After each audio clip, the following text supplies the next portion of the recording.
Notre précieux Dieu vous bénisse abondamment.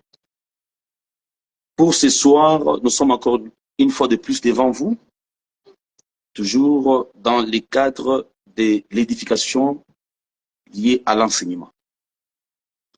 Très chers bien-aimés dans le Seigneur, nous, c'est votre précieux frère Marcel Mbayo, appelé à être comme pasteur. Donc, le Seigneur nous a établis selon les Éphésiens chapitre 4, versets 11 à 15, n'est-ce pas parmi lesquels nous trouvons les pasteurs? Bien sûr, entre autres, il y a des apôtres, il y a des prophètes, il y a des docteurs, des évangélistes, ainsi que les pasteurs. Donc, je suis parmi les pasteurs, parce qu'il a appelé les uns comme pasteurs. Donc, nous croyons que aujourd'hui, il n'y a pas un prophète, il n'y a pas un pasteur qui serait spécial aux autres, non. Ou un prophète qui est en dehors de Malachie et de quoi plutôt des Éphésiens 4. Non. Tous les pasteurs sont égaux. Bien sûr, ils ont reçu des grâces différentes, mais néanmoins, ils sont égaux. Tous les prophètes sont égaux. Et si vous comprenez très bien. Donc, il n'y a pas de prophète qui soit grand aux autres, qui soit en dehors des Éphésiens 4. Ça sera ce qu'on appelle l'antidoctrine ou la doctrine des démons. Parce que la doctrine des démons existe aussi. Que Dieu vous bénisse abondamment, vous qui nous suivez de partout. Nous sommes en train de faire suite à notre enseignement, bel et bien que nous avions commencé, n'est-ce pas, sur le thème intitulé « La divinité de Jésus-Christ ». Bien aimés, nous poursuivrons. Nous allons d'abord commencer par la prière, ainsi de suite. Seigneur, nous bénissons ton nom. Merci pour ta grâce et ce moment que tu nous accordes.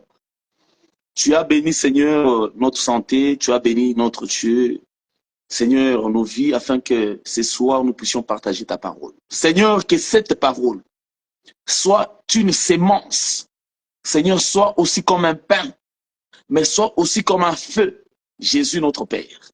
N'est-ce pas, ô Dieu Tout-Puissant, pour bénir tes enfants, pour les garder, parce que le fait, c'est aussi l'amour. Jésus soit une manifestation de l'amour envers quiconque Jésus se sentait délaissé, déprimé par les situations pénibles de Jésus. Parce qu'il est écrit que dans leur détresse, ils crièrent à l'Éternel et l'Éternel leur envoie sa parole et sa parole les guérit, les délivra. Qu'il en soit ainsi pour chacun de nous. Celui qui est triste, Seigneur, accorde-lui la paix au travers de cette parole. Celui qui est accablé par les complications, les esprits méchants, Seigneur, qu'ils reçoivent la délivrance. Au nom de Jésus-Christ, même celui qui se sent bloqué, celui qui a des dons étouffés, Jésus, par cette parole, l'ouverture lui soit accordée dans le nom de Christ. Nous prions notre Dieu en déclarant que viens enseigner à tes enfants, comme il est écrit que personne ne peut enseigner comme Dieu, et dans ces derniers temps, nul n'enseignera son concitoyen, mais tous seront enseignés des dieux. Seigneur, enseigne-nous, purifie-nous par ta parole, nous prions ainsi, nous disons Amen. Shalom, très chers bien-aimés, nous saluons Maman Koumou, nous saluons le frère Patrick et ainsi que tous les autres frères et sœurs qui nous suivent de partout. Lisons l'écriture. Nous sommes dans le livre de 1 Timothée chapitre 3. C'est une écriture qui nous avait beaucoup aidé dans la séance précédente. 1 Timothée chapitre 3, le verset 16e. Et donc, nous lisons dans le nom de Jésus-Christ. Et sans contredit, le mystère de la piété est grand. Dieu a été manifesté en chair, justifié par l'Esprit, vu des anges, prêché aux nations, cru dans le monde, élevé dans la gloire. Bien-aimés dans le Seigneur, lorsqu'on se prétend être, shalom bien-aimé Michel, que Dieu vous bénisse abondamment. Lorsqu'on se prétend être prédicateur de cet évangile, on doit être obligé de connaître les saintes écritures. Parce que dans la Bible, vous n'allez pas me contredire. Je vais prendre rapidement des écritures. Nous sommes dans Hébreux chapitre 11. La Bible dit que c'est par la foi qu'Abel, c'est par la foi, Abraham, c'est par la foi. Donc on nous énumère les héros dans la foi. Et au verset 31 à 32, Paul dira, les temps me manqueraient, n'est-ce pas, de parler des Barak, de Gédéon, de parler de David, de parler, etc., etc. C'est-à-dire, Hébreu 11 fait une conclusion, un panoplie, un résumé sur la généralité des gens qui ont travaillé, les prophètes, le roi, ainsi que les sacrificateurs. Parce que quand on parle de Moïse, par exemple, qui immola la Pâque, Moïse c'est un sacrificateur, n'est-ce pas? Lorsqu'on parle de David, David c'est un roi. Et lorsqu'on parle de Samuel, c'est aussi un prophète. C'est-à-dire, les gens dont Paul avait énuméré dans Hébreux chapitre 11, en réalité, nous voyons trois dimensions de l'onction qui a travaillé. Parce que selon 1 Pierre chapitre 1, verset 10 à 12, il a dit que l'esprit de Christ était dans les prophètes et prophétisait les choses qui concernaient Christ. C'est que l'esprit de Christ a travaillé dans la loi, mais attention, ayant trois dimensions. Une dimension prophétique, une dimension sacerdotale, une dimension aussi sacrificature. Si vous comprenez très bien. Maintenant, lorsque vous arrivez dans Hébreux chapitre 12, verset 1 à 2, maintenant, Paul prendra tout ce qu'il a énuméré dans le livre des, n'est-ce pas, dans le chapitre 11, il est conclu au verset 1 de Hébreux chapitre 12. Il dira quoi? Nous sommes environnés d'une si grande nuée de témoins. Alors nous devons éviter de tomber facilement dans les péchés qui nous enveloppent. Il appelle la grande nuée l'ensemble de tous ceux-là qu'il a fait mention dans les chapitres 11.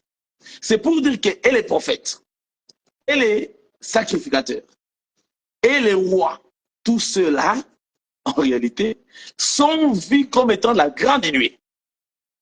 Or, qu'est-ce que le rôle de la nuée? Le rôle de la nuée est de manifester, n'est-ce pas, la pluie. Et comme vous le savez très bien, selon le livre de Job, chapitre 37, le verset 13, nous avons deux types de pluie.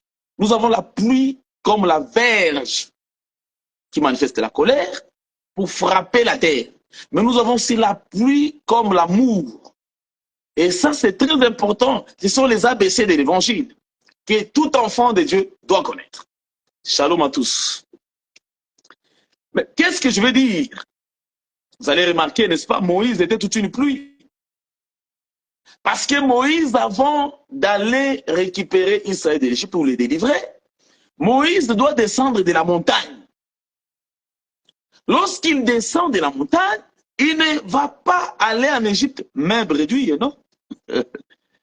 Il doit aller là avec un bâton. Parce que ces bâtons-là étaient bien sûr à Moïse, mais quand ces bâtons s'étaient transformés en serpent, automatiquement revenant comme bâton, Dieu, plus tard, on appellera les bâtons de Moïse là comme bâtons de l'Éternel.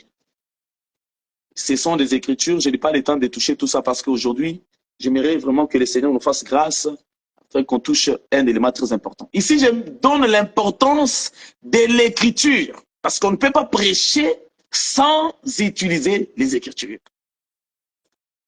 Et un enfant de Dieu, surtout un prédicateur, parce que nous croyons que les prédicateurs seront jugés sévèrement. Donc, on ne peut pas se prétendre être prédicateur, mais on a le langage de tous. Par exemple, tout ce qui est révélé est condamné. Ce n'est pas une écriture. Hein? Vous voyez? La voix du peuple, c'est la voix de l'Éternel. Non, non, non. Ça, ce ne sont pas des écritures. Vous comprenez très bien. Parce qu'il y a eu un jour, dans 1 Samuel chapitre 8, le peuple s'était levé contre Dieu, contre Samuel, voulant avoir un roi comme toutes les autres nations. Et Dieu avait dit, écoute la voix du peuple. Mais ils m'ont rejeté. Mais c'était la voix du peuple qui rejeta le roi véritable. Ils m'ont rejeté afin que je ne règne point sur eux comme roi. Vous comprenez? Donc la voix du peuple n'est pas nécessairement la voix de l'Éternel. C'est qu'un prédicateur, lorsqu'il enseigne, il vérifie tout avant d'enseigner. Bon, quelqu'un me dira comment est-ce qu'il est parti là-bas. Je vais finir d'abord avec la pensée que j'ai commencé à exploiter. Parce qu'il faut savoir que un sacrificateur avait la loi. Malachie chapitre 2, ce qu'on demandera au sacrificateur, c'est la loi, la parole. Dieu bénisse. C'est très important. Mais lorsque vous lisez Deutéronome chapitre 17, à partir du verset 1 jusqu'au verset 14, la Bible dit que lorsque vous établirez un roi, vous lui donnerez une copie de la loi. Est-ce que vous comprenez très bien? C'est que l'onction qui est l'esprit de Christ qui a travaillé dans les prophètes, dans les rois, dans les sacrificateurs, en réalité, c'était l'onction qui aimait la connaissance, mais basée sur les Écritures. C'est compliqué aujourd'hui, vous voyez des gens enseigner, il n'a pas d'écriture. Et puis il est à l'aise. Non, frère, sœur. Il ne faut pas aller loin de ce qui est écrit. Ça vous comprenez très bien. Mais lorsque vous lisez les livres de Jérémie, les livres de Jérémie chapitre 15, il est écrit ceci. Je prends l'écriture rapidement. 15 versets.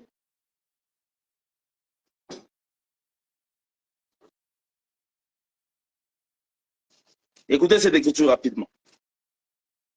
Jérémie 18, verset 18. Et ils ont dit, venez, complotons contre Jérémie. Car la loi ne périra pas faute des sacrificateurs, ni les conseils faute des sages, ni la parole faute des prophètes. C'est qu'on attribue ici la parole aussi aux prophètes. Par exemple, quand Élie avait dit dans 1 Roi chapitre 18 et 17, il ne tombera point de pluie, sinon ma parole. Là, Israël est dans les péchés. Quelqu'un va penser que non, Élie avait dit, moi aussi je vais dire non.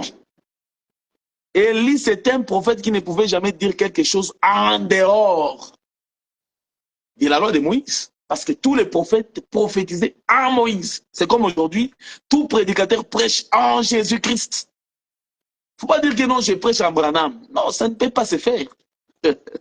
Donc, Branham ne sauve pas. Il n'y a aucun nom qui soit donné sous le soleil au travers lequel nous pouvons être sauvés. Que Dieu vous bénisse abondamment.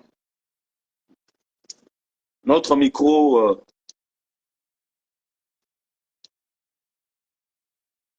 que Dieu vous bénisse.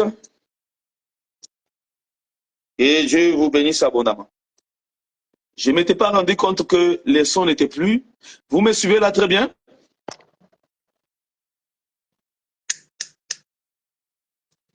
Si vous nous suivez, faites-nous signe si vous nous suivez. Nous pourrons répondre, nous pourrions répondre, c'est très important. Est-ce que le son est bon?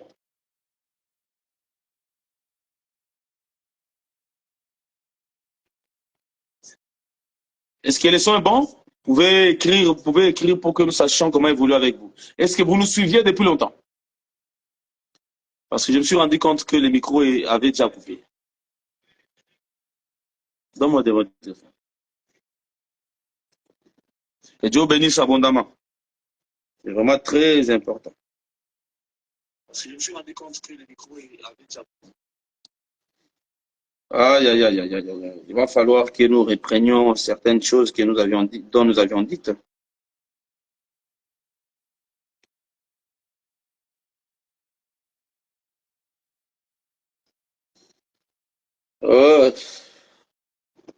Est-ce que vous nous avez suivis depuis un certain temps ou bien les sons avaient coupé, frère Patrick?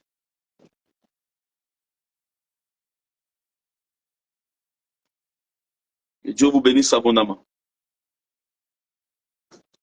Donc, c'est bon, merci beaucoup, frère Patrick. OK. Donc, nous évoluons. Nous disions que l'onction a travaillé dans la loi avec 3 dimensions, dans les prophètes, dans les rois, dans les sacrificateurs. Cette onction, c'est Christ dans la loi. comme le Saint-Esprit. Alors aux prophètes, on leur donnait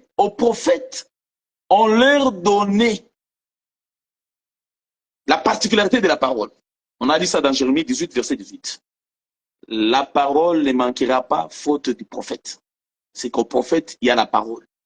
Et je donnais l'exemple d'Élie dans 1 Roi chapitre 17, qui avait dit, sinon ma parole, il n'y aura point de pluie. J'avais dit que ce n'est pas par sa parole, parce que tous les prophètes prophétisent à Moïse. Prophétisaient à Moïse. Mais c'est comme aujourd'hui. Tous les enseignants, tous les Éphésiens 4, prêchent en Christ. Paul dirait que nous prêchons Christ crucifié. Si vous comprenez bien. Donc, que ce soit le roi, il avait une copie de la parole, des Écritures. Que ce soit les sacrificateurs, il avait la loi. Que ce soit les prophètes, il consultait la loi. Parce que Moïse avait dit, si vous désobéissez à ma parole dans Deutéronome 18 et 28, si vous désobéissez à ma parole, l'Éternel fermera la pluie. Le ciel sera comme des reins. Élie était là-bas. Si vous comprenez très bien. C'est que les prophètes aussi disaient. Donc, je voulais tout simplement dire que lorsque nous prêchons, nous sommes basés sur les Écritures. La Bible dit, n'allez pas loin de ce qui est écrit. On n'a pas d'autres nouvelles choses à enseigner, hein, comme le font plusieurs, n'est-ce pas? Vous allez voir que plusieurs cherchent à inventer des choses. Nous allons vous prêcher la capacité du baffle. Si vous nous posez la question, les baffles dans la Bible, donnez-nous les versets de ce que vous avez comme thème. Il n'en a pas. Et ça, c'est grave. Et il s'est dit que non, il faut venir avec des choses nouvelles. Non, frère. Nous sommes en train d'enseigner ou de faire la suite de ce que les apôtres ont posé comme base. Que Dieu bénisse abondamment. Nous n'avons qu'un seul évangile. Il n'y en a pas deux. Hein? Galates chapitre 1, le verset 6 à 8. Ça veut dire qu'il n'y a qu'un seul évangile. Parce que nous n'avons qu'un seul Seigneur. Est-ce que vous comprenez très bien? Cet évangile, c'est celui qui nous amène à la victoire sur tous les péchés, qui nous amène à la victoire d'aller même au ciel. C'est cet évangile-ci qui est capable de fermer la gueule du lion. Que Dieu vous bénisse abondamment. Oui, frères, sœurs, nous sommes en train de continuer avec notre thème sur la divinité de Christ. Nous allons prêcher Christ dans les Écritures et nous vous efforcerons aussi de vous dire que Christ a existé comme ça. Parce que Jésus a existé. Il y a des gens qui disent que Jésus n'avait jamais existé. C'est faux. Ce sont des agents diaboliques. Christ a existé. Parce que même naturellement comme ça, il y a des fouilles, il y a des éléments qui approuvent suffisamment que Jésus a existé. On a trouvé même la maison où Christ a vécu. Il y a même des chercheurs qui ont trouvé le sang de Christ qui est encore vivant jusqu'à aujourd'hui. Donc, Jésus a existé. Parce que les gens croyaient que Gamaliel, qui était maître, n'est-ce pas, à Paul, en réalité, a existé. Ce qui revient à dire que Paul a existé également. Donc, personne ne peut remettre en question l'existence de Paul. Parce que son maître Gamaliel, nous acceptons qu'il a existé. Gamaliel, là, c'est celui qui avait donné les conseils à ses frères juifs lorsqu'ils persécutaient, n'est-ce pas, les apôtres. Gamaliel leur avait prodigué un conseil très spécial. Je prends Actes chapitre 5. Écoutez très bien.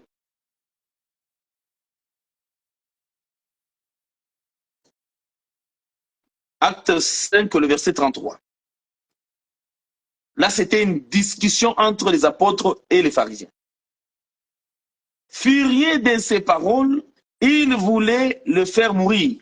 Mais un pharisien nommé Gamaliel, docteur de la loi, estimé de tout le peuple, s'éleva dans les Sanhédrins et ordonna de faire sortir un instant les apôtres.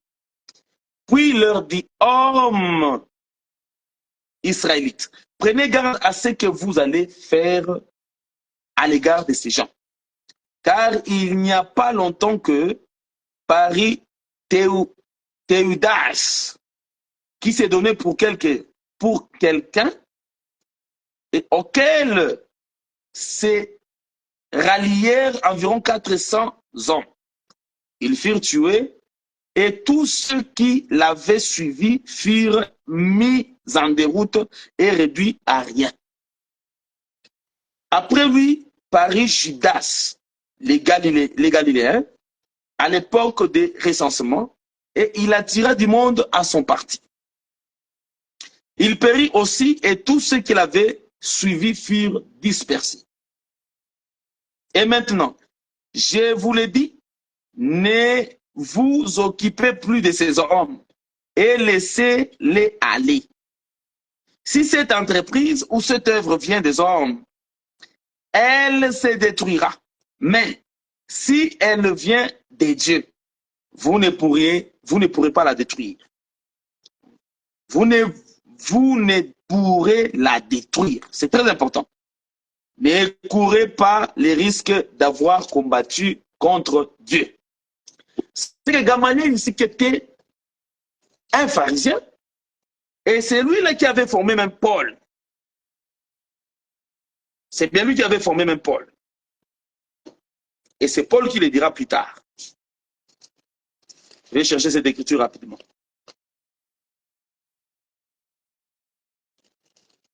C'est très important. Que Dieu vous bénisse. Partagez l'enseignement. Nous voudrions que chacun de vous puisse bénéficier de la grâce de Dieu. Nous cherchons cette écriture rapidement.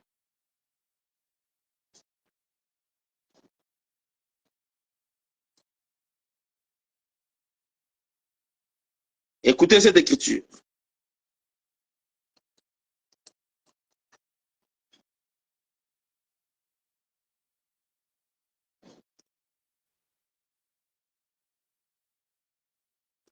Je prends toujours Actes des Apôtres, chapitre 22, verset 3. Paul témoigne lui-même. Acte 22, verset 3. Je commence à partir du verset 1er. Hommes, frères et pères, écoutez ce que j'ai maintenant à vous dire pour ma défense. Lorsqu'ils entendirent qu'il leur parlait en langue hébraïque, ils redoublèrent des silences et Paul dit, je suis juif, né à Tars, en Cilicie, mais j'ai été élevé dans cette ville-ci et instruit au pied de Gamaliel dans la connaissance exacte de la loi de nos pères, étant plein de zèle pour Dieu, comme vous l'êtes tous aujourd'hui. Que Dieu vous bénisse abondamment. C'est que Gamaliel, en réalité, était maître à Paul. C'est Gamaliel-là, c'est un grand, c'est un rabbin. Il n'est pas n'importe qui.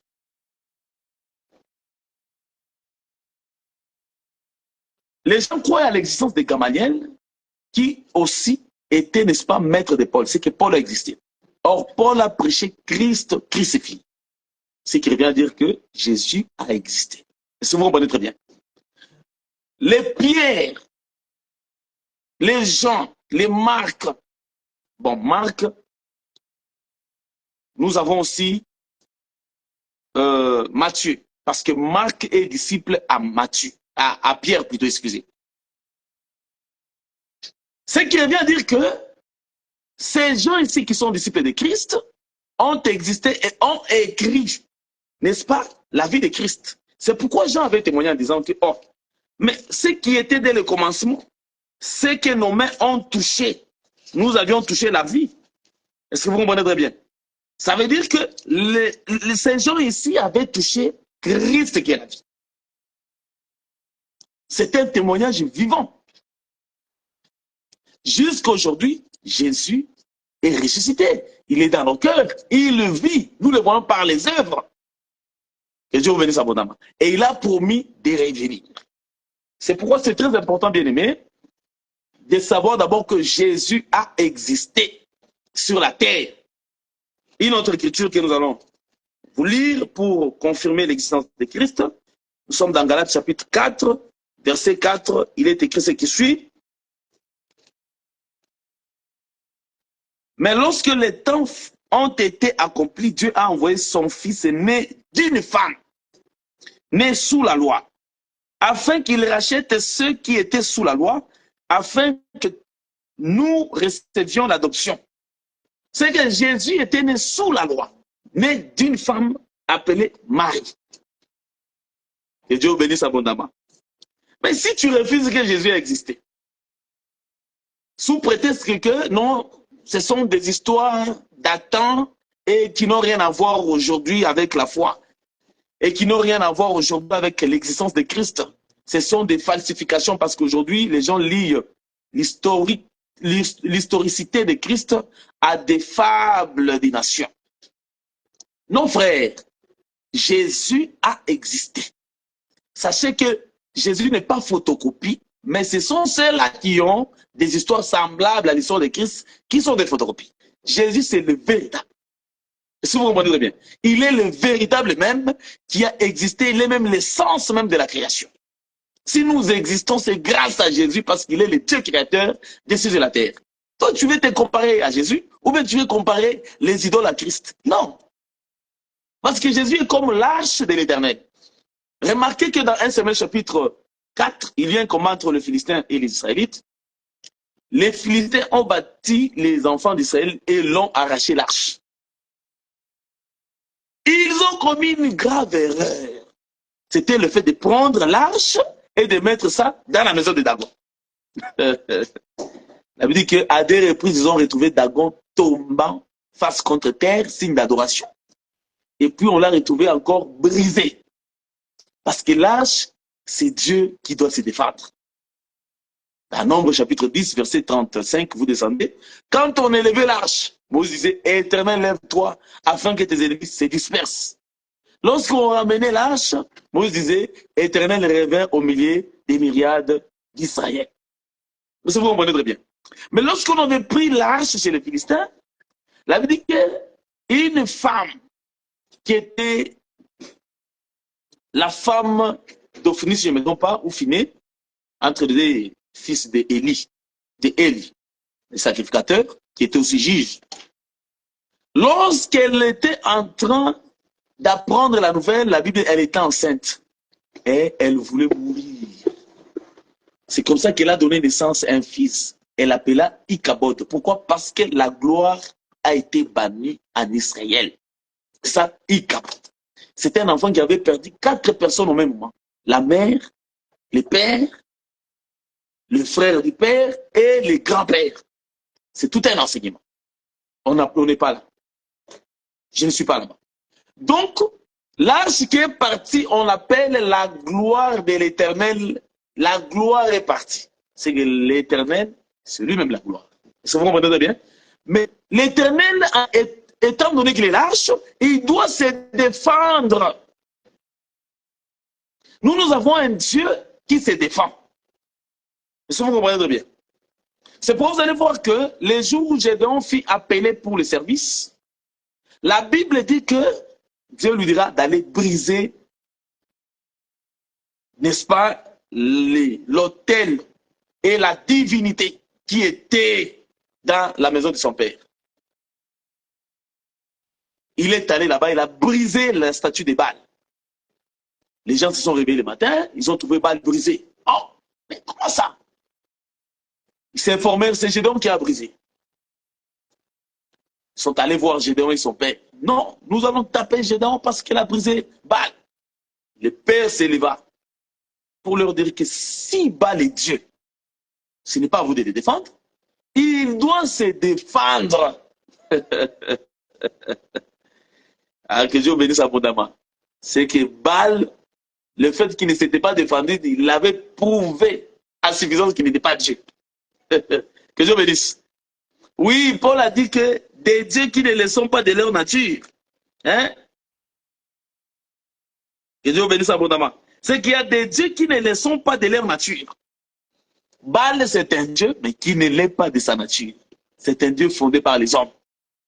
Gloire à Dieu, parce que l'arche, c'était Dieu qui se défend. Que Dieu se défende aussi dans ta vie. Tu vois, il va arriver un moment donné où les gens vont t'abandonner, vont te rejeter. Toi, tu connais rien, toi, tu fais rien, toi, tu es rien.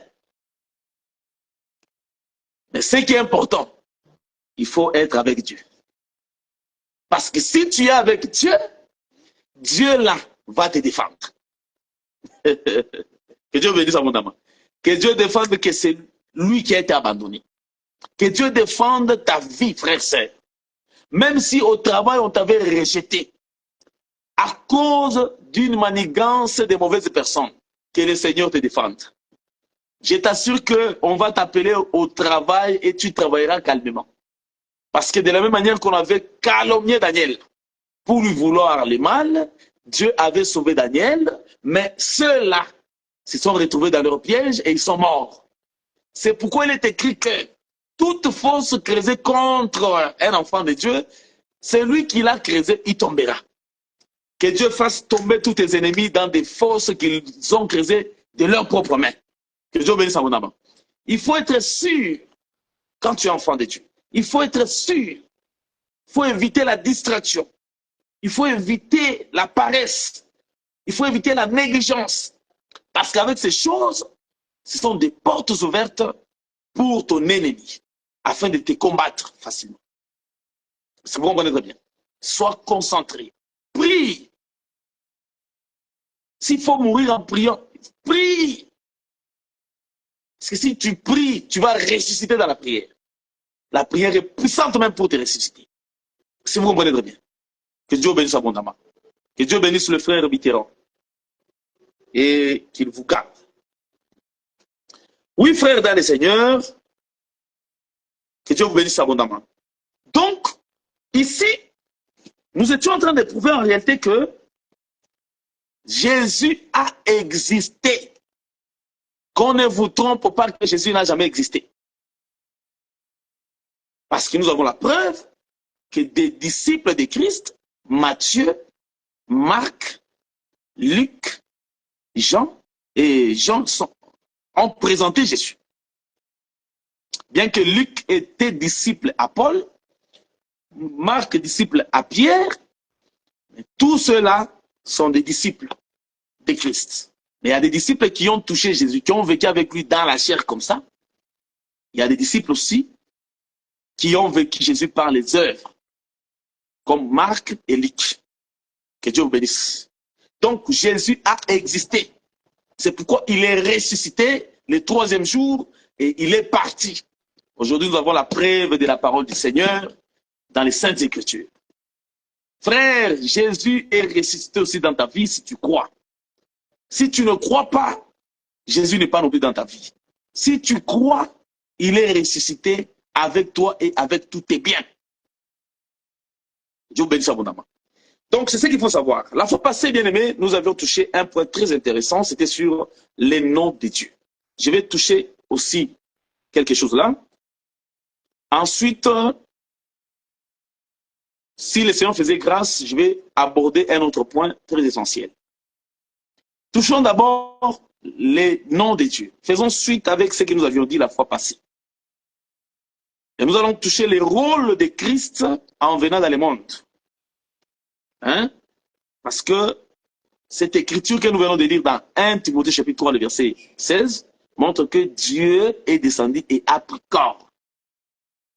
Si je peux ajouter une autre écriture rapidement.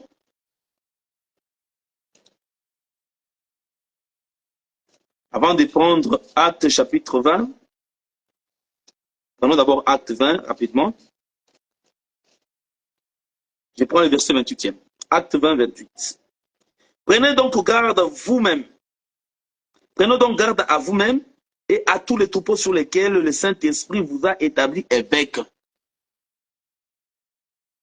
Pour paître l'Église de Dieu, qu'il s'est acquise par son propre sang. cette écriture est magnifique. C'est que Dieu s'est acquise de l'Église par son propre sang. C'est merveilleux. C'est que Dieu avait versé son sang. Comment on va expliquer cela? Cette écriture est en mariage avec 1 Timothée 3,16. Hein? Dieu a pris chair et il est descendu. Voilà pourquoi on avait ajouté son jumeau dans Jean chapitre 1, verset 1 à 14. La parole s'est faite chair, elle est là qui était Dieu, et elle s'est faite chair, elle a habité parmi nous. Nous avions contemplé la gloire comme la gloire du Fils unique de Dieu. Et c'est ce que nous avions compris. C'est aussi un langage. Tu n'as voulu ni sacrifice, mais tu m'as formé un corps. Oh Dieu, je viens pour faire ta volonté. Ça sera peut-être le point qu'on viendra toucher plus tard. Est-ce que vous comprenez très bien? Que Dieu vous bénisse abondamment. Le rôle de Christ en venant dans le monde, c'était de sauver le monde.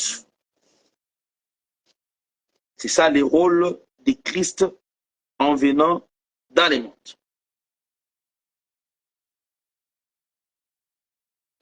Écoutez ce que la femme samaritaine dira. Je suis dans les livres.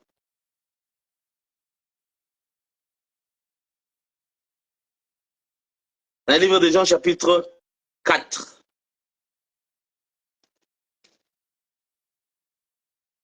Jean, chapitre 4. Je prends le verset 42. Même à partir du verset 41. Et beaucoup, plus grand nombre, crurent à cause de sa parole. Et il disait à la femme, ce n'est pas à cause de ce que tu as dit que nous croyons, car nous l'avons entendu nous-mêmes et nous savons que c'est lui, nous savons qu'il est vraiment le sauveur du monde. Ici, c'est les Samaritains qui témoignent que Jésus est vraiment le sauveur du monde. C'est merveilleux. C'est que le rôle de Jésus en venant sur la terre, en prenant la chair, c'était de venir sauver le monde.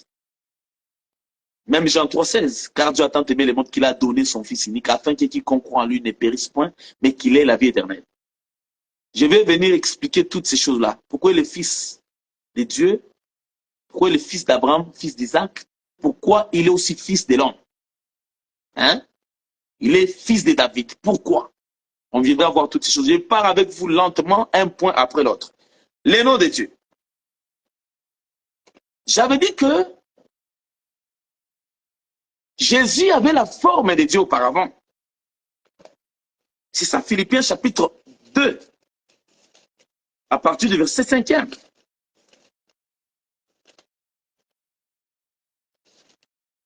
Philippiens 2, verset 5.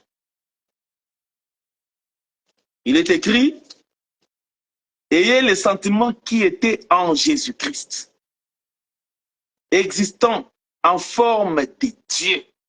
OK?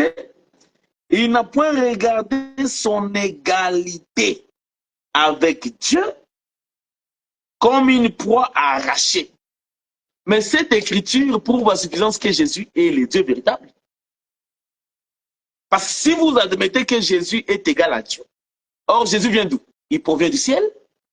C'est-à-dire, nous pouvons dire, selon votre petite pensée, que Jésus, en réalité, au ciel, il y avait des dieux. Et pourtant, cette pensée-là ne va pas tenir. Comment vous allez prouver qu'au ciel, il y avait des dieux? Dieu a dit qu'il n'y a jamais de semblable à moi ici. Je vous avais lu une écriture rapidement dans Deutéronome. Deutéronome chapitre 32, le verset 39. Il est écrit ceci. Sachez donc que c'est moi qui suis Dieu. Et il n'y a point de Dieu près de moi. Oui, il n'y a point de Dieu près de Dieu. Où? Dans les ciels. Je fais vivre et je fais mourir. Je blesse et je guéris. Et personne ne délivre de ma main. Car je lève ma main vers le ciel et je dis, je vis éternellement. c'est qu'au ciel, il n'y a point de Dieu auprès de Dieu. Pour justifier Philippiens chapitre 2, verset 5 à 6, que Jésus existait au ciel en forme de Dieu. Il était égal à Dieu. Mais Moïse a dit qu'auprès de Dieu, Dieu a témoigné lui-même qu'il n'y a point de Dieu. Comment comprendre cela? Et la Bible dit qu'il n'y a point de Dieu semblable à Dieu. C'est que Jésus, égal à Dieu, veut dire tout simplement, il était Dieu. C'est lui le Dieu véritable au ciel. Ah, que Dieu bénisse abondamment. Nous glorifions le Seigneur pour ces choses. Hein? Vous allez voir quelqu'un qui dira que non, vous savez, eh bien, Jésus n'a pas existé. N'a pas existé. Mais il croit aux philosophes. Il croit à ses ancêtres. Que ses ancêtres ont existé. Si tu nies l'existence de Jésus, il faut nier aussi l'existence de tes ancêtres. Si tu es kémite, par exemple, tu dis que Jésus n'a jamais existé. Il faut aussi renier l'existence de tes ancêtres parce qu'eux aussi ont vécu un temps passé longtemps. Un temps très ultérieur, très passé. De ces faits-là, nous devons aussi les considérer comme n'existant pas. Tu verras que ça sera une folie. Tes pensées-là seront toute une folie. Pourquoi? Parce que, comment toi tu as existé? Comment toi tu as existé? Si tes ancêtres, bien qu'ils ont existé jadis, les temps passés, bien qu'ils ont existé dans un temps très passé, ton existence vient maintenant à prouver que tes ancêtres ont existé. Ce qui revient à dire que Jésus aussi a existé. Parce qu'en réalité, nous voyons l'Église qui continue à exister. Parce que l'Église, c'est le fruit de cet évangile d'un homme qui a existé, qui est mort, qui est ressuscité et qui est allé au ciel, qui les a promis de revenir. Nous croyons que Jésus a existé. Que Dieu bénisse abondamment. Donc Jésus égal à Dieu veut dire tout simplement Jésus était Dieu au ciel. Écoutez maintenant la suite, le verset 7. 6 toujours. Il n'a point regardé cela comme une proie arrachée, mais il s'est dépouillé lui-même en prenant une forme de serviteur, en devenant semblable aux hommes. Et il a paru comme un vrai homme. Ah, c'est que quand Jésus devait descendre, il devait prendre la forme humaine. Mais attention, il ne faut pas voir Jésus comme tout le monde. Hein. Jésus était un homme particulier. Un homme particulier. Il descend sur la terre, il a porté le péché dans ses corps. Parce qu'il devait vaincre le péché. Ça, c'est Romains chapitre 8. Hein? Romains chapitre 8, c'est le verset 1, nous descendons. Il n'y a donc aucune condamnation pour ceux qui sont en Jésus-Christ. En effet, la loi de l'esprit de vie en Jésus-Christ m'a affranchi de la loi du péché et de la mort.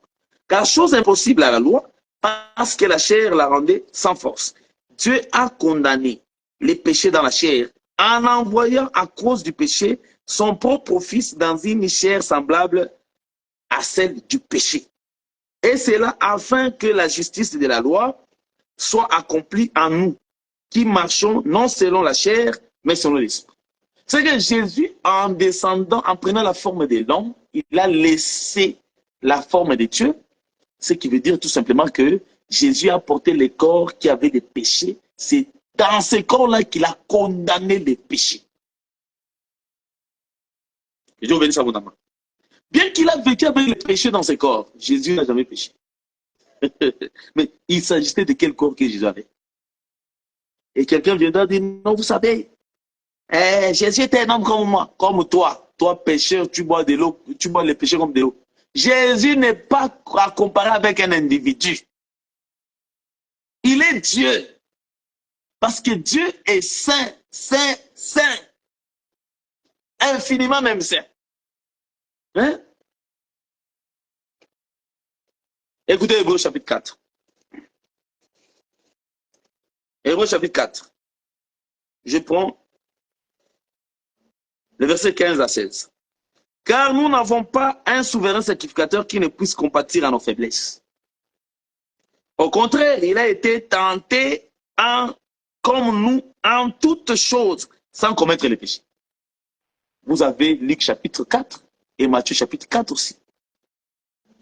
Et vous allez vous rendre compte que, en réalité, vous allez vous rendre compte que, en réalité, Jésus fut tenté par le diable dans toutes choses.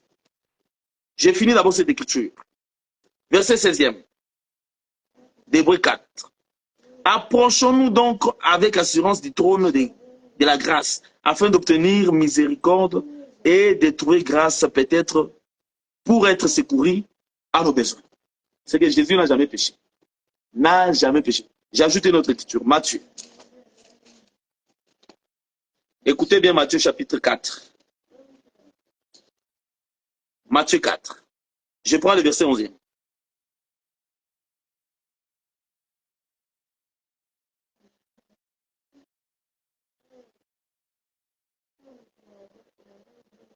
Prenons d'abord Luc chapitre 4, rapidement. Je cherche une écriture pour confirmer encore ce que j'ai dit là. Luc chapitre 4. Que Dieu bénisse les frères et sœurs qui nous suivent de loin comme de près. Écoutez Luc 4, je prends le verset 13e. Ici, on parle du diable. Après l'avoir tenté de toutes ces manières, le diable s'éloignant de lui jusqu'à un moment favorable. Et le diable l'avait tenté de toutes les manières. Même dans l'impudicité, le diable avait tenté Jésus. Dans la colère, il avait tenté. Mais la Bible dit qu'il n'a jamais péché. Quel est cet homme? Pendant combien de temps? 33 ans. Est-ce que vous avez une écriture où Jésus s'est repenti parce qu'il avait mal pensé? Non, j'avais vu une chérie en train de passer ici, en tout cas. Dieu a créé vraiment de belles créatures. Je l'ai convoité seulement. Dieu pardonne-moi. Vous avez une écriture? Jésus n'a jamais péché, mais dans ses corps. Dieu bénisse abondamment. Ça veut dire que Jésus n'a jamais été esclave du péché. C'est pourquoi, en parlant de cela, je vais prendre l'exemple de Moïse.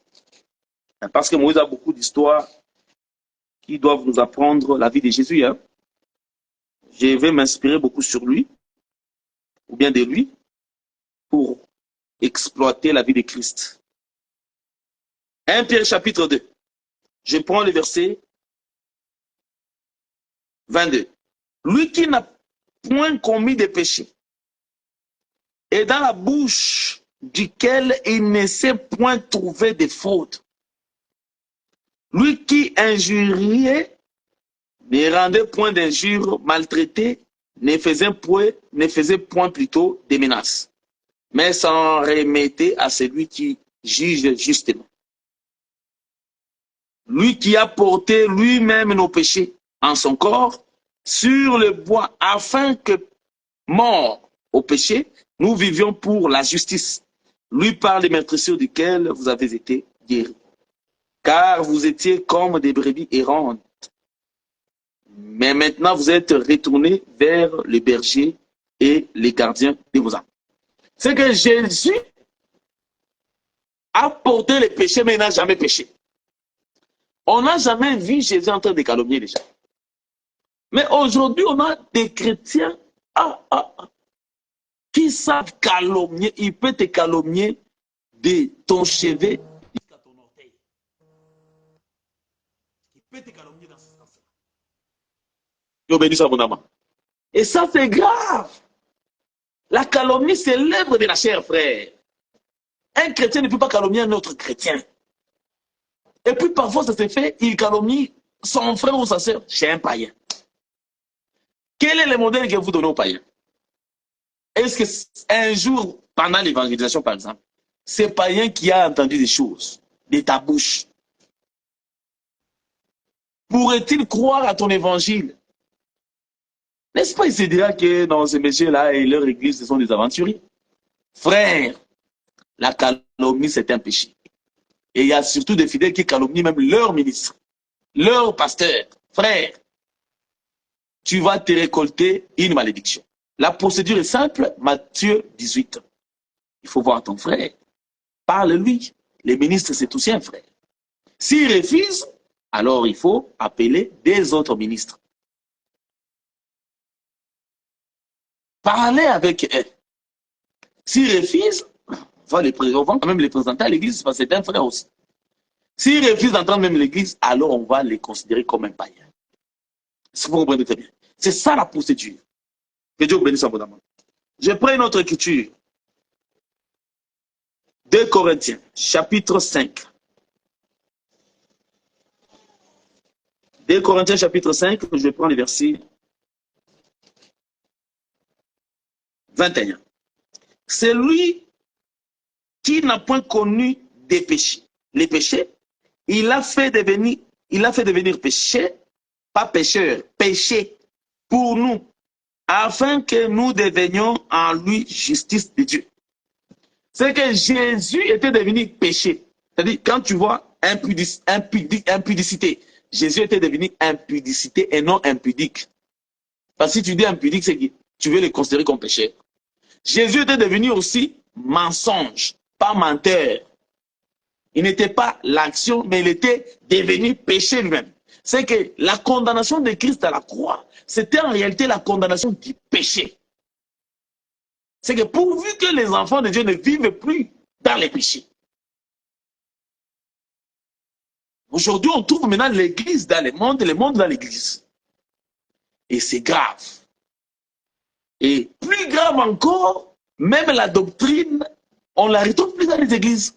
Les gens sont plus dans les plaisanteries, dans les plaisirs. Pour cela, ils s'appuient sur les révélations. Et ça chauffe les corps. Parce que dans la révélation, même les péchés n'est plus compté. Hein? On voit seulement la puissance, la grandeur, ce qui n'est pas mal. Mais on oublie les péchés. Or, quand Moïse était monté à la montagne, sans descendre, parce que monter, c'est la révélation de la prophétie. Descendre, c'est la doctrine de la connaissance. Et quand Moïse n'était pas descendu, les peuples avaient fabriqué un peu d'or et l'avaient adoré. C'est-à-dire, il y avait une fausse adoration. Les mèches, les bijoux rentreront dans les églises parce qu'on a oublié la doctrine. Que Dieu bénisse abondamment. Il faut parler sur le péché parce que Jésus revient bientôt. N'oublions pas cet aspect. Et un enfant de Dieu ne se fâche pas parce que le prédicateur a prêché, a martelé sur le péché. Bon, si ça t'a touché, avant de venir à l'église, tu avais prié, non? Tu avais dit quoi? Seigneur, va me parler à l'église. Maintenant, on arrive à l'église, on te parle. Le Seigneur t'a parlé, mais tu te fâches encore. Donc, tu combats ta prière. C'est grave. Il ne faut pas combattre ta prière. Donc, nous avions pris des écritures qui montrent que Jésus, Dieu, est descendu dans un corps. Il a abandonné sa position divine plutôt. Ses rangs d'être Dieu, il l'a laissé. Il a pris le corps. Il est descendu. Il est devenu semblable aux hommes. Il est devenu comme proche parent. Vous comprenez très bien? Et Dieu vous bénisse abondamment. Alors Jésus étant proche parent, il était venu pour sauver. C'est pour vous allez voir l'écriture de Colossiens chapitre 2, versets 14 à 15. Il est écrit que c'est à la croix que Jésus a livré publiquement un spectacle.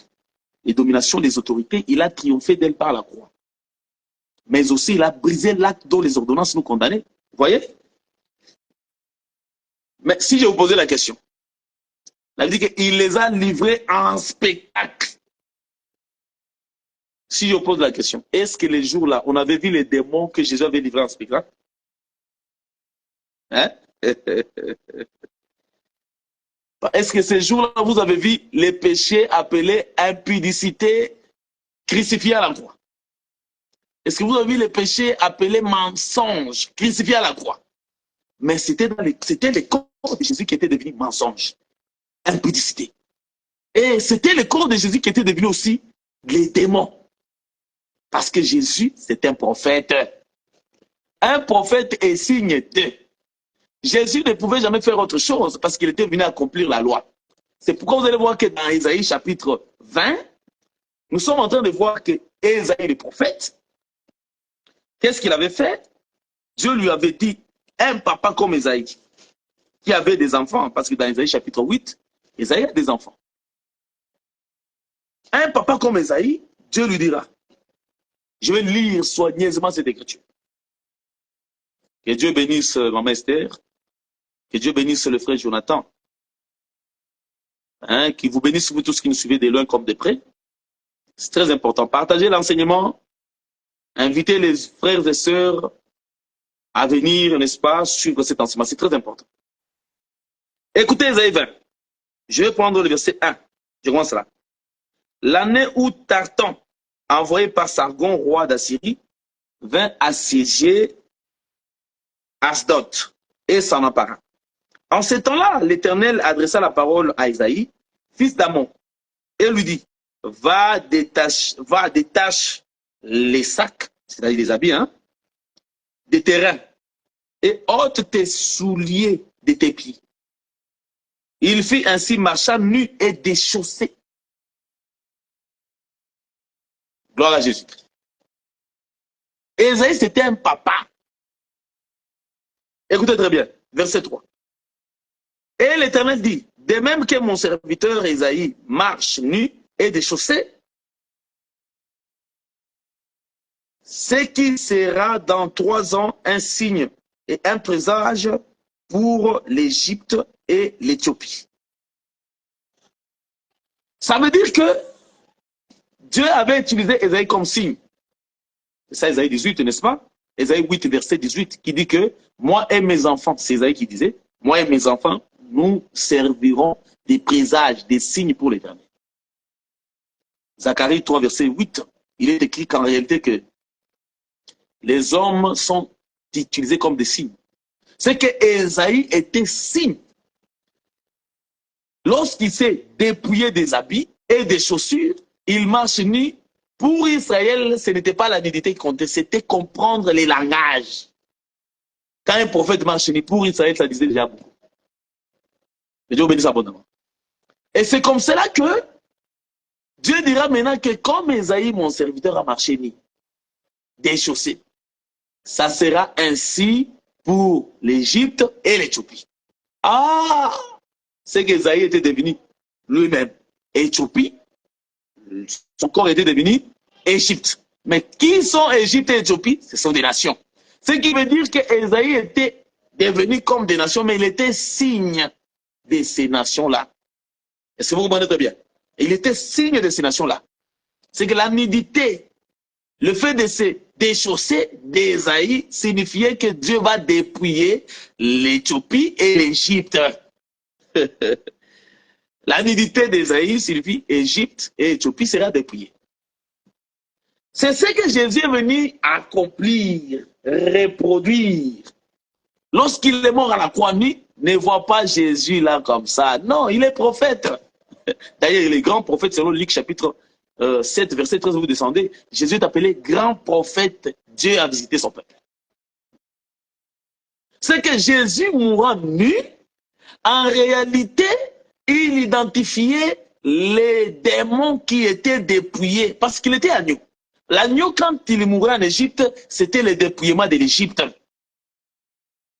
Ça vous comprenez bien. C'est que Jésus, son corps, c'était les péchés.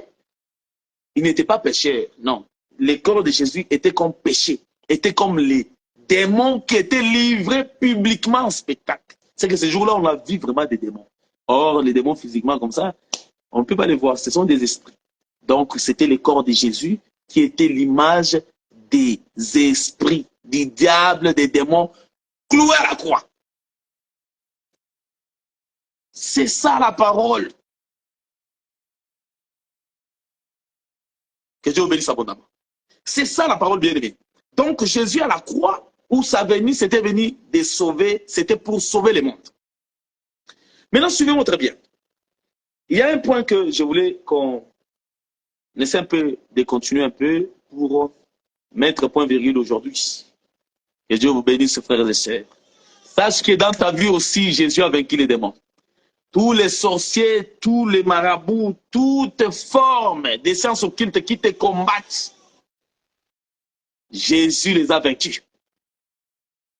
Je déclare que même si dans ton quartier, même si dans ta famille, il y a des combats qui s'élèvent, que Jésus soit vainqueur dans ta vie, mais sois vainqueur au nom de Jésus-Christ.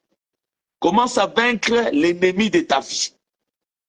Il est écrit que tous ceux qui l'ont reçu, qui croient en son nom, elle a fait d'eux enfants de Dieu. Et elle leur a donné le pouvoir de devenir enfants de Dieu. C'est que être enfant de Dieu, c'est tout un pouvoir.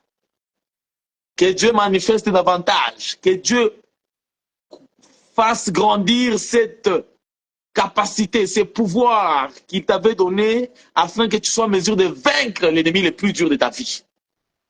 Frère, il n'est pas dit que tu es appelé seulement à souffrir. Sur la terre, tu n'es pas venu accompagner les autres. Le Seigneur te visitera. Par cet enseignement que Dieu te visite et t'accorde la victoire. Oui, frères et sœurs, nous étions en train de parler sur le nom de l'Éternel. Écoutez cette écriture. Je prends Néhémie chapitre 9, verset 5. Néhémie 9, verset 5. Partagez l'enseignement, c'est très important. Néhémie chapitre 9, le verset 5e. Il est écrit ce qui suit. Et les Lévites Josué, Kadmiel Bani, Ashabnia, Sherebia, Odija, Shibania et Petacha dire, lèvez-vous, bénissez l'Éternel votre Dieu, l'Éternel d'éternité en éternité. Ici, c'est là que d'autres ministres disent que non, un frère ne peut pas bénir un ministre. Par exemple, dire que Dieu vous bénisse tel ministre. Mais il faut aussi refuser quand il va vous donner l'argent, parce que l'argent, c'est aussi un autre langage de bénir les ministres. Il faut refuser aussi l'argent, il faut refuser aussi des habits, il faut refuser. Nous bénissons Dieu, Dieu soit béni, comme ici. Bénissez le nom de l'Éternel. Mais toi, tu viens, tu dis, non, on ne peut pas bénir un ministre. Oh, mais ça, c'est être courageux. Hein? Boaz était béni. Que Dieu te bénisse. Boaz, c'est comme un ministre qui recevait la bénédiction. Là, vous allez entendre les autres. Non, il ne faut pas confondre les écrits de la loi. Oh. L'agneau, il faut les manger en totalité. Il ne faut pas qu'on te présente une écriture, tu cherches toujours des échappatoires. Hein? Un ministre, on peut les bénir à la bouche, comme aussi dans les œuvres, dans les actes. Avec les matériels, les finances, quand on lui donne, c'est qu'on les bénit. Hein?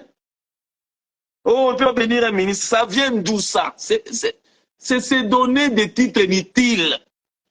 Oh, c'est le plus grand qui bénit l'inférieur. Ça, c'est toute une prophétie. Ça, c'est toute une prophétie. Hein? Et c'est très important. Hein? C'est toute une prophétie. C'est un enseignement. Écoutez très bien. Bénissez votre Dieu d'éternité en éternité. Que l'on bénisse ton nom glorieux, qui est au-dessus de toute bénédiction et de toute louange. Gloire à Jésus-Christ. C'est que le nom de l'Éternel est glorieux et au-dessus aussi de toute bénédiction et de toute louange. Je prends rapidement Nombre chapitre 6, verset 22 à 27. C'est l'ordre donné au sacrificateur. Il est écrit ce qui suit. L'Éternel parla à Moïse et dit, parle à Aaron et à ses fils et dit, vous bénirez ainsi les enfants d'Israël, vous leur direz. Écoutez comment on doit bénir les enfants d'Israël. Que l'Éternel te bénisse et qu'il te garde. Que l'Éternel fasse luire sa face sur toi et qu'il t'accorde sa grâce. Que l'Éternel tourne sa face vers toi et qu'il te donne la paix. C'est ainsi que, pendant qu'il bénissait le peuple, maintenant on veut définir cette bénédiction sur le peuple.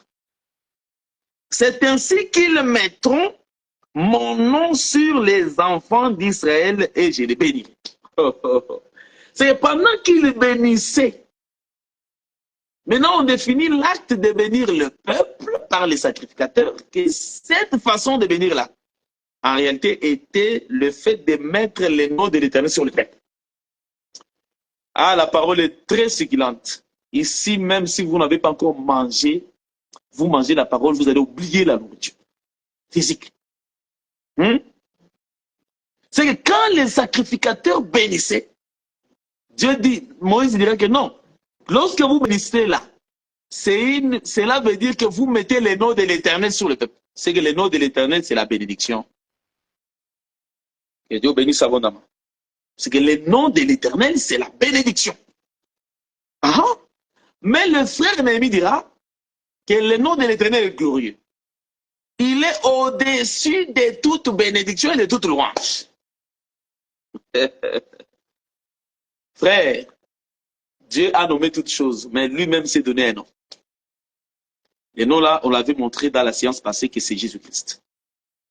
Ce qui veut dire que le nom de Dieu, c'est une bénédiction au-dessus des bénédictions. C'est pourquoi Jésus, en venant sur la terre, Jean chapitre 17, verset 26, il a dit, je leur ai fait connaître ton nom, je leur ai donné ton nom, je les leur ferai connaître, afin qu'ils soient un comme. C'est Jésus, en venant sur la terre, la chose la plus grande qu'il devait donner à ses disciples, c'est le nom de l'Éternel. Et il savait que le nom de l'Éternel, en réalité, c'est une bénédiction. Voilà pourquoi ces jours-là, Pierre a marché avec Jésus. Ils ont marché. Pierre a beaucoup réfléchi, il a dit non, moi je ne peux pas continuer à marcher comme ça. Il lui dira, papa, nous qui te suivons là, qu'est-ce que nous aurons? Jésus lui dira, là je suis dans Luc chapitre 18. Vous prenez à partir du verset 25, vous descendez. Jésus lui dira, oh, celui qui me suit abandonne tout. Il sera béni au centuple dans ce siècle et dans les siècles à venir. Pourquoi? Parce qu'il leur avait déjà donné les noms. Les noms de Dieu, là, c'est la parole qui est la bénédiction au-dessus de toute bénédiction. Que Dieu bénisse abondamment. Parce que nous avons des bénédictions célestes et terrestres. C'est comme ce que Paul dirait dans le livre des Éphésiens, chapitre 1. Éphésiens 1. Je prends cette écriture rapidement. Écoutez le verset 3. Béni soit le Dieu et le Père de notre Seigneur Jésus-Christ, qui nous a bénis de toute bénédiction spirituelle dans les lieux célestes en Jésus-Christ. C'est que nous avons les bénédictions célestes en Christ. Ça va très bien? Mais lorsque vous lisez la bénédiction sur Joseph, dans Genèse 49, Jacob a dit, c'est l'œuvre de Dieu de ton Père qui te bénira, l'œuvre de Tout-Puissant qui t'aidera, des bénédictions d'en haut et des bénédictions d'en bas et des bénédictions d'en bas plus profondes que les autres et des bénédictions maternelles. C'est que nous avons des bénédictions célestes et nous avons des bénédictions aussi terrestres. Mais la Bible dit que le nom de Dieu est au-dessus de toute bénédiction. Et le nom de Dieu, c'est quoi? C'est la parole, Apocalypse 19, verset 13. Ce qui veut dire tout simplement ceci que, bien-aimé dans le Seigneur, le nom de Dieu, c'est une bénédiction au-dessus de toute bénédiction. Cela rejoint la pensée du frère Salomon. Ah, évangile éternel. Salomon dira ceci, dans Proverbe chapitre 10, verset 10. C'est la bénédiction de l'Éternel qui enrichit et il ne la fait sur d'aucun chagrin. Proverbe chapitre 10, le verset 22. Que Dieu bénisse frère Patrick pour les Écritures. C'est bien de poster. Il faut poster les Écritures, c'est très important. Ça va aider à ceux-là qui nous suivent. Donc, c'est la bénédiction de l'Éternel. Or, la bénédiction de l'Éternel, c'est quoi? C'est le nom de Dieu. Or, le nom de Dieu, c'est tout un homme appelé Jésus-Christ. C'est que Jésus, quand il marchait dans les villes de Jérusalem, dans les rues de Jérusalem, il marchait partout là, à Jéricho, partout. En réalité, Jésus était la bénédiction de l'Éternel. Il était la bénédiction de l'Éternel qui marchait. C'est les pierres, les apôtres avaient la bénédiction de l'Éternel, mais ils ne comprenaient pas encore cette bénédiction. Ils pensaient que la bénédiction viendrait d'une autre façon. Or, la bénédiction d'abord, c'est la parole qui était Jésus. C'est comme ça que nous avons plusieurs personnes. Elles marchent avec la bénédiction qui est la parole, mais elles cherchent encore une autre bénédiction. Frère, si tu obéis seulement à cette parole, c'est qu'elle te dit. Obéis. Je te dis qu'elle va t'enrichir. Cette parole, c'est la bénédiction qui enrichit. C'est merveilleux, hein? Que Dieu bénisse sa volonté. Mais suivez-moi très bien, bien aimé dans le Seigneur. J'ai fini en disant ceci que Jésus qui est la bénédiction, quel était le rôle de sa venue? Je prends les livres des Actes des Apôtres, chapitre 3. Je vais prendre le verset 26e. Écoutez, le rôle de la venue de Christ, qui est la bénédiction de Dieu. C'est à vous, premièrement, que Dieu, ayant suscité son serviteur, l'a envoyé pour vous bénir. Écoutez maintenant la bénédiction. En détournant chacun de vous de ses iniquités. Ah, c'est que la bénédiction de Dieu, c'est le fait que Dieu te détourne de tes iniquités. Or, iniquité, c'est quoi? Adoration d'un autre Dieu. Là, je suis dans Exode chapitre 20, le verset 1 à 5. Premier commandement, tu n'auras point d'autre Dieu devant ma face. Or, qui est Dieu? Dieu, c'est la parole. C'est que quand quelqu'un a une autre parole différente de la parole de Christ, posée par les apôtres, cette parole-là, c'est de l'iniquité. C'est de l'iniquité. Trinité, iniquité. Maman pasteur, pasteuresse, si c'est pasteureuse, Thérèse, je ne sais pas trop. Vous allez choisir ce qui va vous sembler très bon. C'est de l'iniquité prêchée que de prêcher dans l'église, à la chair, du haut de la chair, le peuple de Dieu. Ça s'appelle l'iniquité. En plus, elles s'habillent mal. Elles ne sont modèles d'aucune chose. Maman pasteur. Elle a les ongles comme une chatte. Hein? Elle a des cils ici, comme une chatte toujours. Vous regardez, traces de crayon qui sort de là jusqu'à l'oreille. On dirait des lunettes. Et là, c'est rouge. Ici, café. Blanc. Ici, tampon rouge. Donc, vous vous dites, c'est Jézabel ou c'est quoi? Donc, ça s'appelle l'iniquité. On ne laisse pas Jézabel prêcher. Que Dieu bénisse abondamment. Donc, la bénédiction du nom de Dieu, qui est Jésus, c'est de détourner chacun de ses iniquités. Frère, il faut se rendre compte que dans la vie, tu t'es déjà détourné de tes iniquités. Il ne faut pas que avant Jésus et après Jésus, c'est la même chose. Non. C'est pas comme ça. Tu étais colérique, donc toi tu ne changes pas. Rabbi ne change pas. Donc toi tu es Rabbi, tu ne changes pas. La colère c'est toujours la même. Même tes frères en famille savent qu'il était colérique avant, même quand il a écrit, il n'a pas changé. Comment ils vont se convertir? Et Dieu t'aide à te débarrasser de tout ce qui te lie facilement, comme péché. Au nom de Jésus-Christ. Donc, bien aimé dans le Seigneur, c'est ce que vous devez savoir sur base du nom de Dieu, c'est que le nom de Dieu, c'est toute une grande bénédiction qui enrichit. Si tu veux être riche spirituellement, physiquement, c'est par le nom de Dieu. Que Dieu bénisse. J'ai fini en disant ceci, bien aimé dans le Seigneur. Jésus était venu sauver la postérité d'Adam. Parce que la postérité d'Adam est subdivisée en deux. Vous comprenez très bien? Oui. On verrait que, en réalité, Adam a donné naissance à deux fils, dont Abel était mort, Caïn est resté. Ensuite, il y a maintenant celui qui viendra remplacer ou prendre la place d'Abel qui était mort. C'est Seth. Et Seth donnera naissance à un enfant qu'on appellera Enoch. C'est par lui qu'en réalité, l'adoration commença. Ça veut dire qu'Adam avait donné naissance à deux postérités.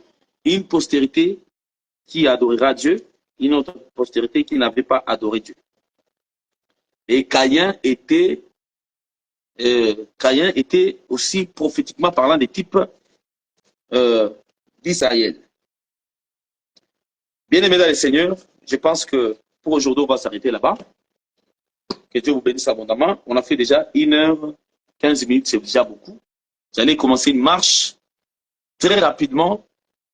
Je trouve que le temps est largement avancé. Je vais toucher cette marche rapidement par la grâce de Dieu. Vous allez remarquer ceci que il y a une pensée que j'avais laissée au début. C'est la pensée de Moïse qui venait de la montagne avec les bâtons.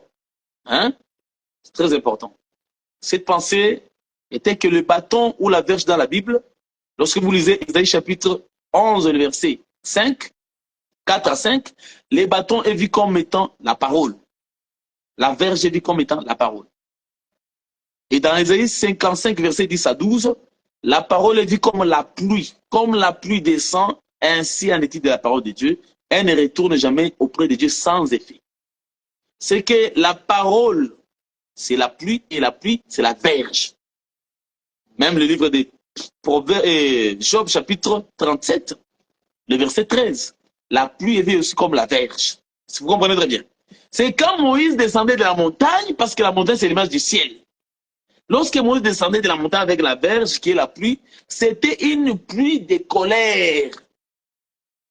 Parce que Moïse était un roi que Dieu avait donné la colère. C'était une pluie de colère qui descendit en Égypte. Et lorsqu'elle était descendue en Égypte, en réalité, cette pluie frappa Pharaon, mais Israël, comme peuple de Dieu, pour lui, ce n'était pas la frappe. C'était plutôt que Israël devait sortir de l'Égypte. C'est le même mouvement avec l'arche. Au temps de Noé, la pluie descendait, frappait les uns, mais pour les autres, c'était pour les élever. Dieu obéisse abondamment.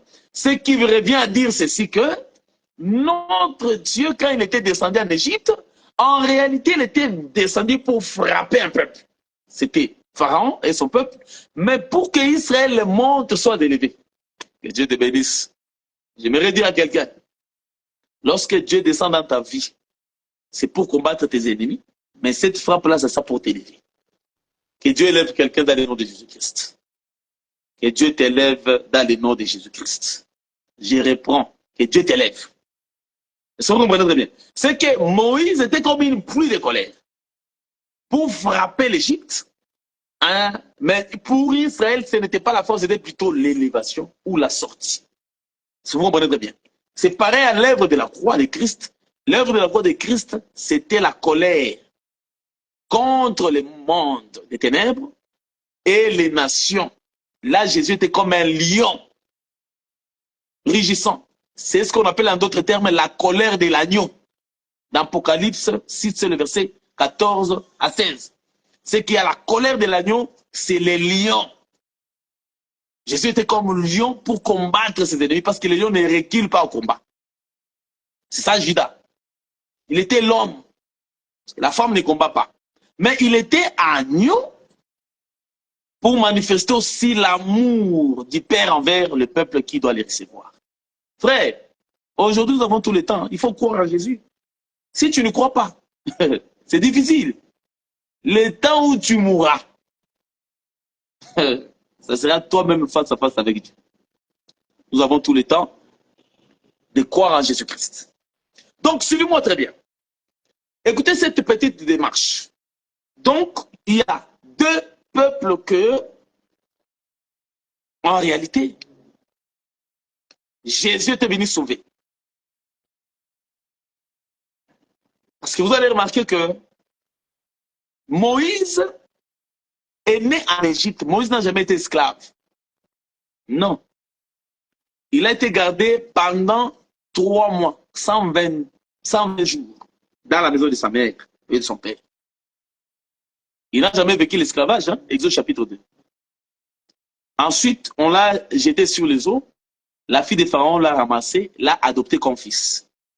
Il doit d'abord retourner dans la maison de sa mère, où il sera allaité en devenant grand. on les ramène, c'est alors qu'on lui donnera les noms. Cela montre que aussi notre tour, quand nous serons à la fin de la mission de l'Église, c'est-à-dire nous cesserons d'être allaités par les ministères, alors on nous donnera les noms, les nouveaux noms.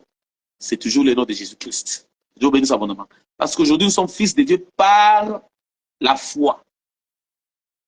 Nous le serons véritablement quand il viendra. C'est bon, on très bien. Donc, Moïse est né en Égypte.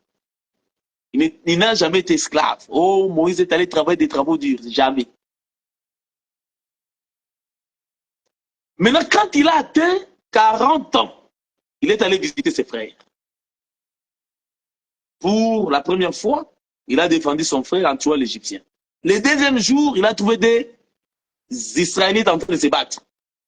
Il voulait les séparer. Celui qui avait tort lui dira, oh, mais toi, tu veux me tuer comme j'avais tué l'Égyptien? Moïse prit la fuite. Il se dira que la chose est connue maintenant.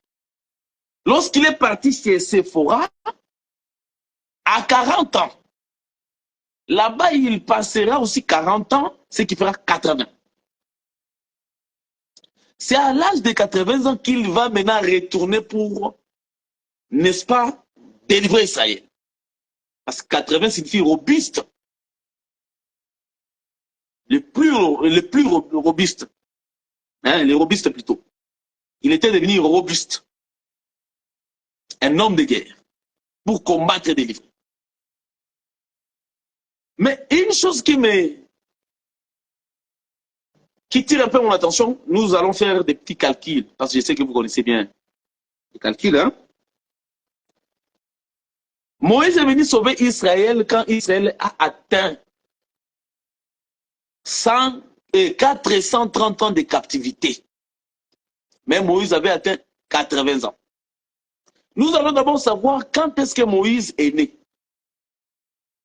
C'est simple. Vous allez prendre 430 moins l'âge de Moïse au temps où il est venu les délivrer, c'est-à-dire 80 ans. Nous allons rester avec 350 ans.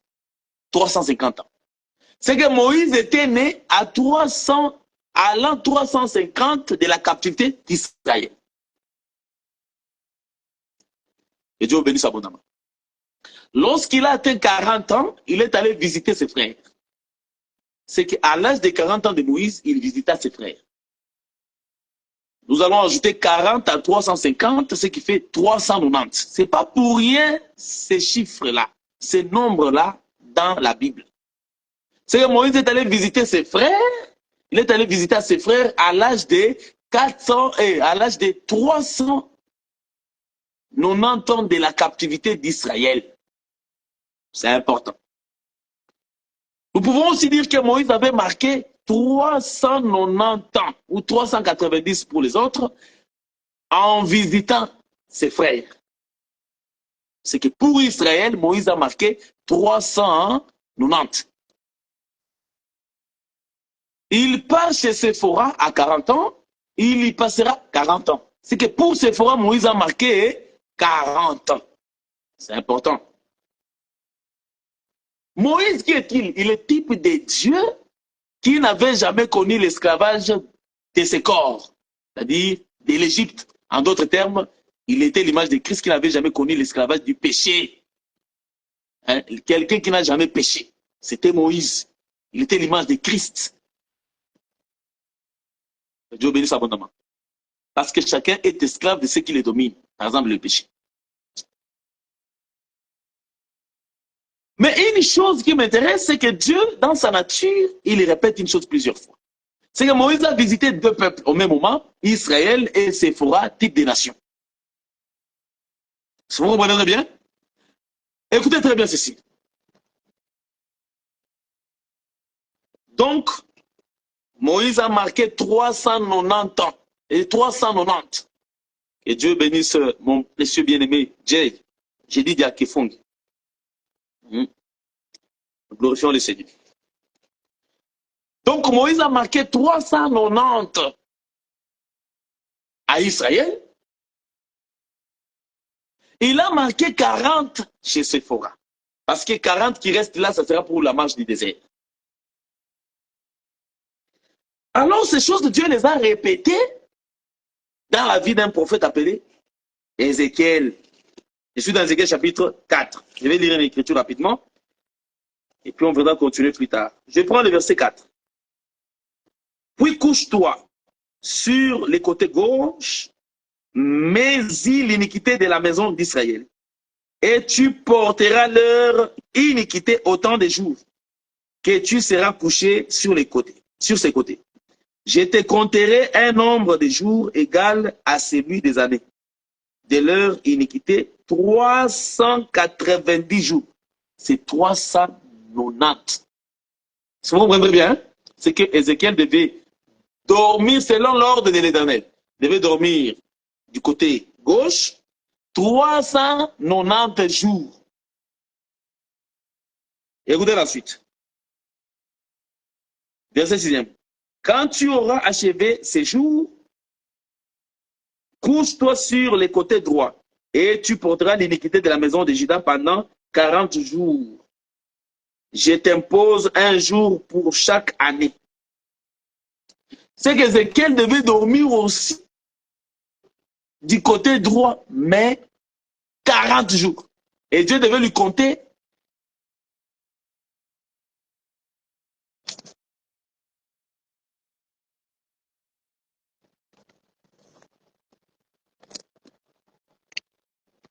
Et Dieu bénisse abondamment. Est-ce que vous me suivez très bien? Le son est bon?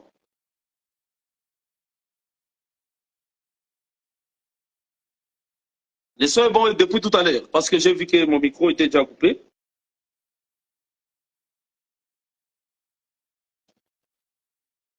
Et Dieu bénisse abondamment. Donc, ce qui veut dire que, d'abord ici, Ézéchiel devait dormir à gauche, 390 jours pour Israël. À droite, 40 jours pour Juda. C'est très important. Ces choses ici, Dieu les a répétées seulement. Parce que coucher, Jésus interprète coucher, dormir comme les sommeils. Hein? C'est coucher, c'est dormir. Et dormir, c'est la mort. Au temps de Lazare, Lazare était mort, Jésus dirait qu'il dort. Même les jours où on avait lapidé Étienne, dans Acte 7, verset 60, si vous descendez là-bas, vous allez voir que, au lieu qu'on dise Étienne est mort, mais la Bible dit qu'il s'est endormi. C'est que dormir, c'est la mort. Ça veut dire qu'Ézéchiel était type de Dieu, de Jésus, qui devait mourir pour Israël en marquant 390, mais pour Juda en marquant 40. Et Dieu bénisse abondamment. 390 ans, 40 ans. Mais par les sommets. Mais Israël et Juda, qui vivaient en Israël dans la terre de Canaan. Canaan est vu comme le monde entier. Hein? Lorsque vous lirez Romains chapitre 4, verset 13, il est écrit quoi? Lisons ça rapidement. En effet, ce n'est pas par la loi que l'héritage du monde a été promis à Abraham ou à sa postérité, c'est par la justice de la foi. Ah, ça veut dire que Canaan ici, parce que Dieu avait promis de donner à Abraham l'héritage de Canaan. Mais vous allez remarquer qu'ici, Paul voit Canaan comme le monde entier. Il dit l'héritage là, du monde a été promis à la postérité d'Abraham. A été promis à Abraham. Ce qui veut dire que Canaan est interprété comme le monde entier. Et Dieu bénisse abondamment. Donc Israël, qui était divisé en deux, Juda et Israël, nous voyons tout simplement que c'est Israël qui marque 390, Séphora devient comme Juda, les deux là seront sauvés par les sommets d'Ézéchiel. Or, le vrai Ézéchiel, c'est Jésus-Christ. Et Dieu bénisse abondamment. Jésus-Christ est le vrai Ézéchiel, c'est le vrai Moïse qui devait sauver Israël par l'œuvre de la croix comme le sommeil. C'est lui qui devait sauver aussi Séphora, répété en Juda, marqué par 40 années. Il devait tout tous Dieu les sauver au travers de l'œuvre de la croix. Jésus a accompli une œuvre parfaite. Il a dit, j'ai tout accompli. Tout. Tout accompli. Frère, même dans ta vie, Jésus a tout accompli. Il n'y a rien que Jésus a laissé. C'est que si Jésus a tout accompli, ne t'inquiète plus de rien. Il a tout accompli. Si tu as un problème, il est écrit, ne t'en soucie pas, ne t'inquiète pas. Fais connaître tout à Dieu dans la prière. Tu rejettes où la prière? Prie, frère. Tu as beau expliquer tes problèmes aux gens, tu n'as pas de solution. Tu as beaucoup parlé avec les hommes. Quand tu parles beaucoup avec les hommes, tu deviendras comme les hommes. Mais quand tu parles beaucoup aussi avec Dieu, tu deviendras comme Dieu. Dieu te communiquera tous les jours de ta vie ses pensées afin que tu sois sauvé. On peut t'empoisonner, mais si tu as Dieu, les poisons deviendraient une sauce. Un jus délicieux. Que Dieu vous bénisse abondamment. Oui, nous bénissons le Seigneur. Bénissons la présence aussi du pasteur Bosco. C'est bon. Que Dieu vous bénisse tous. Donc aujourd'hui, on s'arrête là-bas. Nous disons tout simplement que la venue de Jésus-Christ dans la chair, mourir au bois, son corps était devenu les péchés. Son corps était devenu les démons qu'il a livrés publiquement en spectacle, qu'il a tués par les corps. Parce que physiquement, comme ça, si on te pose la question, tu avais vu les démons? Tu avais vu l'impudicité à la croix? Tu diras non. Maintenant, comment justifier cette écriture-là? C'est simple, c'est que Jésus lui-même était devenu toutes ces choses-là. Étant prophète, il était signe de toutes ces choses. Il les a vaincus, mais c'était avec le rôle de sauver des peuples. L'Église et Israël. C'est Moïse et Ézéchiel qui marquent 390 chez Israël et 40 années chez Juda, qui est répété comme Séphora. L'image des nations, c'est nous l'Église. Donc nous sommes sauvés par l'œuvre de la croix. Sans l'œuvre de la croix, il n'y a pas de salut. Nous t'avions lu Jean chapitre 4, les versets 41 à 43. Il est écrit que les saluts, Jésus est celui qui devait sauver le monde. Si vous comprenez bien. En dehors de Jésus, pas de salut. Même si on vous fabrique un enseignement comment? Sans Jésus, pas de salut. Que Dieu vous bénisse abondamment. Je vais prier pour chacun. Seigneur, nous bénissons ton nom, nous recommandons ces instants sous ta grâce. Bénis tous ceux-là qui nous ont suivis. Garde chacun notre Dieu. Donne le temps d'écouter cet enseignement, notre Dieu, pour la gloire de ton Seigneur. Nous bénissons ton nom parce que tu es vivant, tu es merveilleux. Nous chassons toute puissance qui dérange tes enfants, notre Dieu. Des impudicités. C'est lui qui est incapable d'échapper aux impudicités. Seigneur, à des images obscènes. Nous déclarons notre Dieu maintenant qu'il en soit délivré au nom de Jésus-Christ. Père, celui qui est malade par cet enseignement, qu'il soit guéri. Celui pour qui on a prévu des accidents, mort subite, qu'il soit délivré de cela au nom de Jésus-Christ. Père, nous déclarons que l'onction et la puissance de cet enseignement impactent positivement la vie de chacun. Nous bénissons ton nom et nous disons, Seigneur, que la paix soit avec chacun de nous. Nous prions aussi avec action de grâce. Nous disons Amen. Merci à tous qui nous avaient accompagnés, qui nous avaient suivis. Nous aurons notre séance prochainement, le vendredi. Soyez encore nombreux, invitez les gens, partagez l'enseignement. C'est pour la gloire de Dieu. Likez, commentez. C'est très important. Ça va édifier quelques frères et sœurs. Nous vous bénissons. À plus tard.